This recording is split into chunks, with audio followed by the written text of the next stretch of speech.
Төрөттөн кийин төрөгөндөй болуп калыпка келүүгө болобу? Албетте болот. Ал үчүн эмне кылыш керек?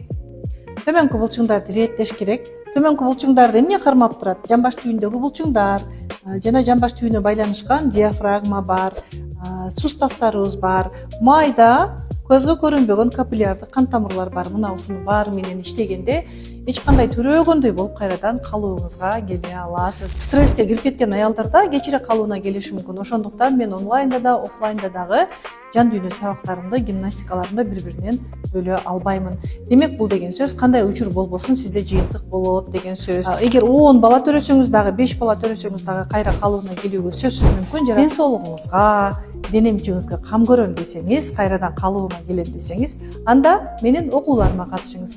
Мен Турсунай Керимбековна 2021 жылдан бери интим гимнастика боюнча сабак берип келем, жан дүйнө сабактарын берип келем жана йоганын 2 багыты боюнча жумуш алып барам. Жатын түшүү, заара кармай албоо, кын булчуңдарынын боштугу, грыжа, башыңыз тынымсыз ооруй берсе, муундарыңыз ооруй берсе, мунун чечими бар. Табигый жол менен айыгам десеңиз, кааласаңыз офлайн форматыма келиңиз. Сонун жаркыраган залыбыз бар. Кааласаңыз онлайн форматта үйдө отуруп машыгып жыйынтык алсаңыз болот. Катышууну кааласаңыз плюс белгисин калтырыңыз же шилтеме аркылуу кирип байланышыңыз.